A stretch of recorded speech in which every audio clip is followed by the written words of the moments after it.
इस वीडियो में हम पढ़ रहे हैं क्लास 9th के पॉलिटी के चैप्टर नंबर 5 को, जिसका नाम है वर्किंग ऑफ इंस्टीट्यूशंस।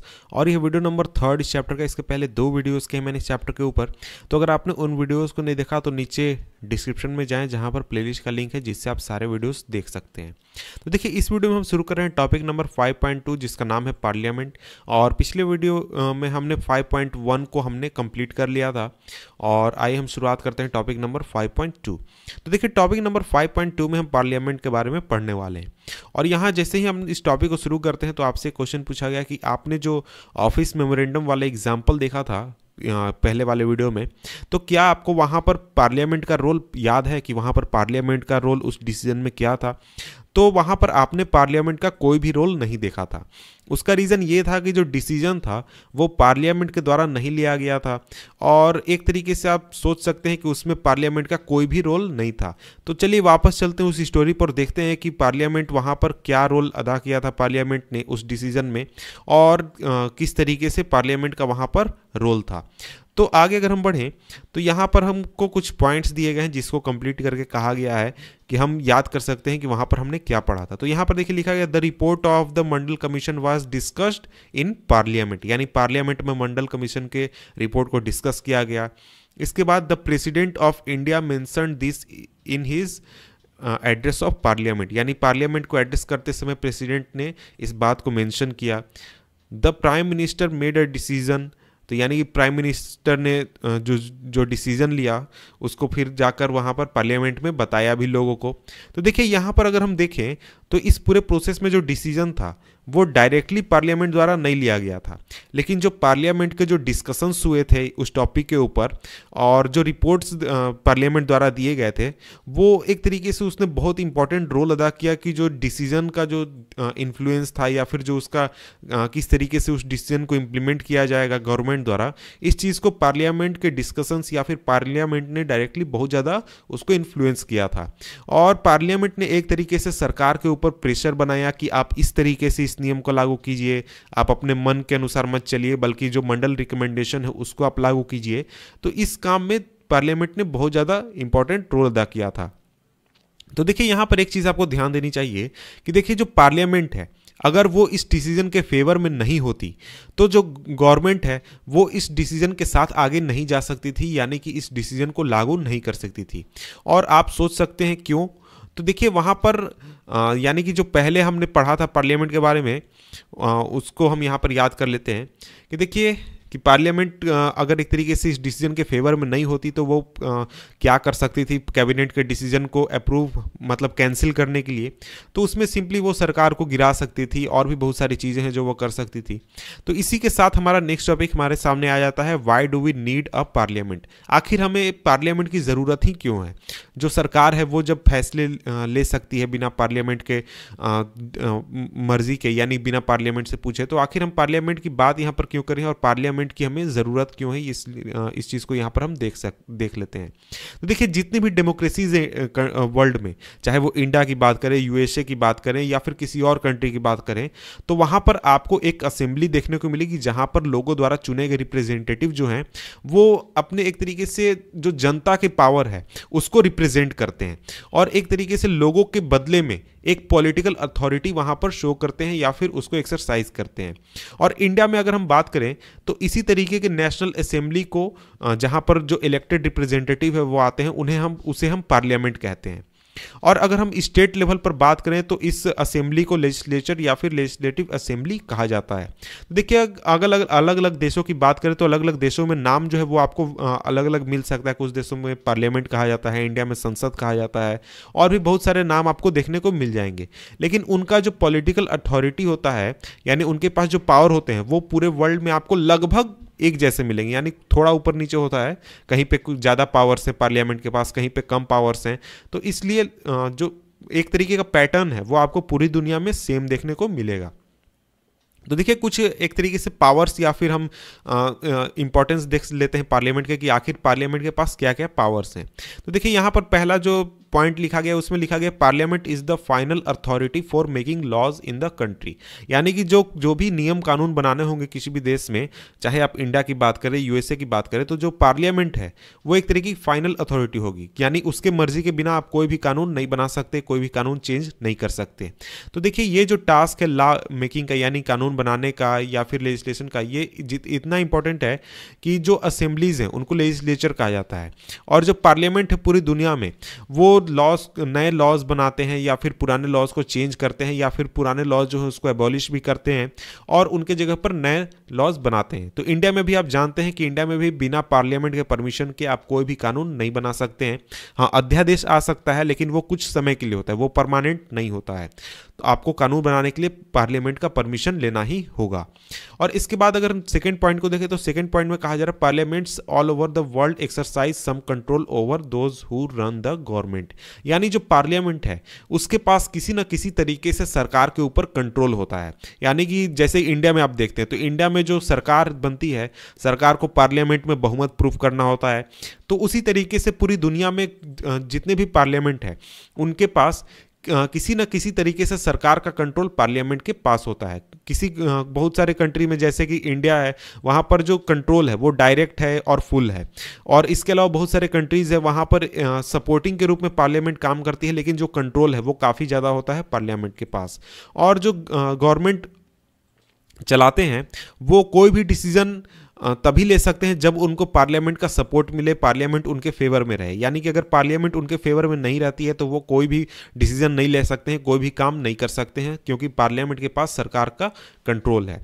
और इसके बाद थर्ड पॉइंट है हमारा parliaments control all the money that governments have. यानी कि ज़्यादातर कंट्रीज़ में कोई भी पब्लिक मनी जो है वो बिना पार्लियामेंट के परमिशन से, यानी बिना पार्लियामेंट के आदेश के बिना सरकार जो है वो खर्च नहीं कर सकती। जैसे इंडिया में आप देखते हैं तो मनी बिल इंट्रोड्यूस किया जाता है अगर सरकार को ज़्यादा पैसे खर्च करने किसी चीज़ के ऊपर, तो उसी तरीके से ज़्यादातर कंट्रीज़ में भी होता है। इसके बाद हमारा नेक्स्ट पॉइंट आ जाता है, वो है पॉइंट नंबर 4। वो है कि देखिए पार्लियामेंट जो है वो हाईएस्ट फोरम होता है डिस्कशन और डिबेट का पब्लिक इश्यूज़ के ऊपर या फिर नेशनल पॉलिसीज़ के ऊपर। यानी कि सरकार को क्या करना चाहिए, जनता के हक में क्या होगा, जनता के फेवर में क्या होगा, सरकार कोई काम सही कर रही है, गलत कर रही है, उसको पब्लिक को नुकसान होगा, फ़ायदा होगा। तो इन सभी चीज़ों के ऊपर जो कि जनता से रिलेटेड इशूज़ हैं उसके ऊपर डिस्कशन और डिबेट का जो सबसे इंपॉर्टेंट पैनल होता है, यानी जहाँ पर लोग आकर डिबेट कर सकते हैं, और सबसे बड़ा जो फोरम है वो हमारा पार्लियामेंट होता है। और पार्लियामेंट जो है वो देश में किसी भी चीज़ से रिलेटेड इंफॉर्मेशन मांग सकती है, उसको प्राप्त कर सकती है। इसके बाद अब हम आगे बढ़ते हैं और आगे अब हम पार्लियामेंट के 2 हाउसेस के बारे में पढ़ते हैं, यानी कि 2 हाउसेस ऑफ पार्लियामेंट, यानी जो लोकसभा और राज्यसभा है उसको हम देख लेते हैं उस टॉपिक को। तो देखिए आज के समय में जितने भी मॉडर्न डेमोक्रेसीज हैं वहाँ पर पार्लियामेंट जो है वो बहुत ही इंपॉर्टेंट रोल अदा करता है। एक तरीके से कहें तो सबसे इंपॉर्टेंट रोल अदा करता है सरकार चलाने में। और इस वजह से जो ज़्यादातर बड़े कंट्रीज जो हैं उन्होंने पार्लियामेंट के रोल को या फिर पावर्स को 2 पार्ट्स में डिवाइड कर दिया है और इसको चैम्बर्स ऑफ हाउसेस कहा जाता है। इंडिया में भी आप जानते हैं लोकसभा और राज्यसभा है, 2 पार्ट में डिवाइड किया गया है। तो उसी तरीके से बहुत सारे कंट्रीज हैं वर्ल्ड में जहाँ पर इसी तरीके का पैटर्न अपनाया गया है। और एक हाउस जो है वो यूजुअली डायरेक्ट इलेक्ट किया जाता है जनता द्वारा, और वो रियल पावर को एक तरीके से अपने पास रखते हैं जनता के बदले में, यानी कि जनता के जो पावर है उसको वहाँ पर एक्सरसाइज वो करते हैं। और जो दूसरा हाउसेज है उसको इनडायरेक्टली इलेक्ट किया जाता है और वो कुछ स्पेशल फंक्शंस करती है, स्पेशल काम करती है और उसको कुछ इनडायरेक्ट वे में इलेक्ट किया जाता है। जैसे इंडिया में आप राज्यसभा को देखते हैं, बिल्कुल वैसे ही। तो देखिए जो सेकंड हाउस होता है, यानी कि इंडिया में जैसे राज्यसभा है उसका कुछ स्पेशल काम होता है, कुछ स्पेशल काम होते हैं जैसे कि स्टेट्स का ख्याल रखना, कि यानी स्टेट्स कुछ सेंट्रल गवर्नमेंट से कुछ चाहती है तो उस बात को सेंट्रल गवर्नमेंट तक पहुंचाना, या फिर कुछ स्पेशल रीजन्स हैं जहां के बात को सरकार तक पहुंचाना, या फिर जो फेडरल यूनिट्स है उनके बात को सरकार तक पहुंचाना। यानी जैसे राज्यसभा है तो कोई राज्य है वो अपने बात को सरकार तक पहुंचाना चाहता है, संसद में पहुंचाना चाहता है, तो वो राज्यसभा के जरिए पहुंचा सकता है। इसके बाद अगर हम बात करें तो हमारे देश में जो पार्लियामेंट है उसको 2 हाउसेस में डिवाइड किया गया है।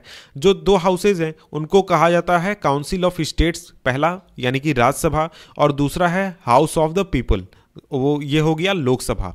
और जो प्रेसिडेंट ऑफ इंडिया है वो पार्लियामेंट का हिस्सा होते हैं। ऐसा नहीं कि जो प्रेसिडेंट है वो अलग है, प्रेसिडेंट भी पार्लियामेंट का हिस्सा है, लेकिन वो डायरेक्टली इन हाउसेस के मेंबर नहीं होते या फिर डायरेक्टली वो इसमें पार्टिसिपेट नहीं करते हैं। और इस चीज़ को एक तरीके से हम समझ सकते हैं इस बात से कि कोई भी जो हाउस है, यानी कि जो लोकसभा राज्यसभा कोई भी कानून बनाना चाहता है या फिर कुछ चीज़ें पास करना चाहता है, तो वो इफेक्ट में तभी आएंगी जब वो प्रेसिडेंट द्वारा उस पर सिग्नेचर कर दिया जाएगा या फिर प्रेसिडेंट द्वारा उस पर हामी भर दी जाएगी कि हाँ ये कानून बनना चाहिए। इसके बाद अगर हम बात करें तो इंडियन पार्लियामेंट के बारे में हमने पहले क्लासेस में पढ़ा है। चैप्टर 4 में हमने पढ़ा था कि जो लोकसभा है उसका इलेक्शन किस तरीके से होता है, और वहाँ पर हम कुछ चीज़ों को एक तरीके से रिकॉल करते हैं, याद करते हैं। जो हाउसेज है, ये दो हाउसेज हैं पार्लियामेंट के, उनके बीच में जो डिफरेंस है उसको, तो यहाँ पर कुछ क्वेश्चंस दिए गए हैं जिसको आंसर करके आप इस चीज़ को रिकॉल कर सकते हैं। तो यहाँ पर क्वेश्चंस हैं, मैं क्वेश्चंस बोल देता हूँ, आप अपने मन में आंसर को रिसाइट करें, उसको बोलें, तो उस तरीके से आपका रिवीजन एक तरीके से हो जाएगा। What is the number of members, what is the total number of members Rajya Sabha में और लोकसभा में। हु इलेक्ट्स द मेंबर्स, यानी कि इन दोनों सभाओं के मेंबर्स को कौन इलेक्ट करता है। What is the length of the term in years, Lok Sabha का क्या है, राज्यसभा का क्या है। Can the house be dissolved और इज इट परमानेंट, जो ये हाउसेज है, लोकसभा है और राज्यसभा है, ये इनको डिसॉल्व किया जा सकता है या फिर ये परमानेंट है। ये दोनों चीज़ के बारे में पूछा जा रहा है, लोकसभा के बारे में भी, राज्यसभा के बारे में भी। तो मैं यहाँ आंसर इसलिए नहीं बता रहा हूँ कि आप इसको खुद से समराइज कर सकते हैं, खुद से एक तरीके से इसको प्रैक्टिस कर सकते हैं, क्योंकि आपने चैप्टर 4 तो पढ़ा ही है। इसके बाद यहाँ पर क्वेश्चन पूछा जा रहा है which of the two houses is more powerful, यानी इन दोनों हाउसेज में से, लोकसभा और राज्यसभा में से कौन ज़्यादा पावरफुल है। तो देखिए राज्यसभा की अगर हम बात करें तो ऐसा अपेयर होता है कि राज्यसभा ज़्यादा पावरफुल है, क्योंकि इसको कई बार अपर चैम्बर या फिर अपर हाउस कहा जाता है, और लोकसभा को हम लोअर चैम्बर या फिर लोअर हाउस कहते हैं। लेकिन इसका ये मतलब नहीं हुआ कि जो राज्यसभा है वो ज़्यादा पावरफुल है लोकसभा से, इसीलिए उसको अपर हाउस और लोअर हाउस कहा जाता है। देखिए ये जो तरीका है नेमिंग का, ये काफ़ी पुराना तरीका है और इसको अभी भी यूज़ किया जाता है, लेकिन इसका ये मतलब नहीं हो जाता कि जो राज्यसभा है वो लोकसभा से ज़्यादा पावरफुल है। तो इसके बाद अगर हम आगे बढ़ें तो आगे कुछ पॉइंट्स दिए गए हैं जिसके जरिए हम समझेंगे कि इन दोनों में से कौन ज़्यादा पावरफुल है या फिर किसके पास ज़्यादा पावर्स हैं। तो देखिए अगर हम कॉन्स्टिट्यूशन की बात करें तो कॉन्स्टिट्यूशन जो है वो राज्यसभा को स्टेट्स को लेकर कुछ इंपॉर्टेंट पावर्स देती है, कुछ स्पेशल पावर्स देती है। लेकिन अगर हम ज़्यादातर मैटर्स की बात करें तो ज़्यादातर मैटर्स में जो लोकसभा है उसके पास सुप्रीम पावर हम कह सकते हैं या फिर ज़्यादा पावर है, ये हम कह सकते हैं। तो यहाँ पर कुछ पॉइंट्स दिए गए हैं, इसको हम समझ लेते हैं, जिसके जरिए हम समझेंगे किसके पास ज़्यादा पावर है।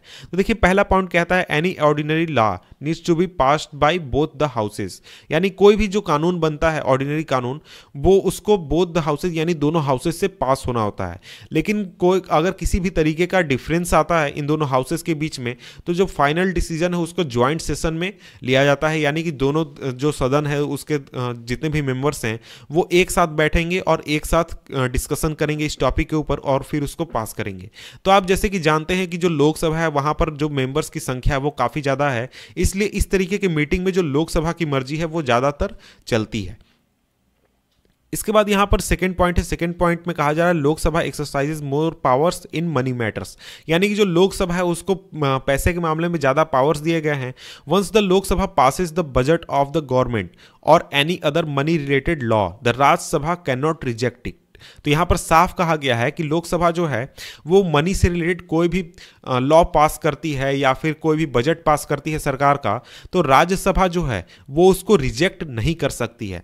जो राज्यसभा है वो उसको सिर्फ 14 दिन के लिए डिले कर सकती है या फिर चेंजेस सजेस्ट कर सकती है, और लोकसभा की ये मर्जी है कि वो इस चेंजेस को एक्सेप्ट करती है या नहीं करती है। यानी कि राज्यसभा को मनी से रिलेटेड जो टॉपिक है उसमें कोई भी पावर नहीं दिया गया है। इसके बाद यहाँ पर नेक्स्ट पॉइंट देखें तो नेक्स्ट पॉइंट कहा जा रहा है most importantly the Lok Sabha controls the council of ministers, यानी जो लोकसभा है उसके पास सरकार का एक तरीके से कंट्रोल होता है, मिनिस्टर्स का कंट्रोल होता है।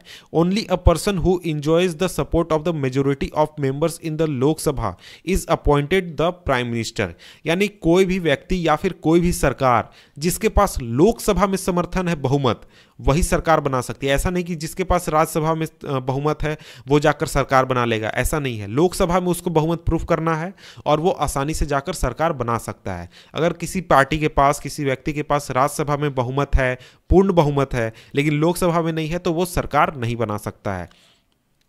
इसके साथ ही देखिए लोकसभा के अगर ज़्यादातर मेंबर्स यानी कि बहुमत जो है वो ये कहते हैं कि हमारा सरकार के प्रति नो कॉन्फिडेंस है, यानी सरकार में हम विश्वास नहीं रखते, सरकार ये सही काम नहीं कर रही है, तो जितने भी मिनिस्टर्स हैं या फिर प्राइम मिनिस्टर हैं इन सभी को अपने पद छोड़कर, यानी सरकार गिर जाएगी, सरकार को छोड़कर जाना होगा।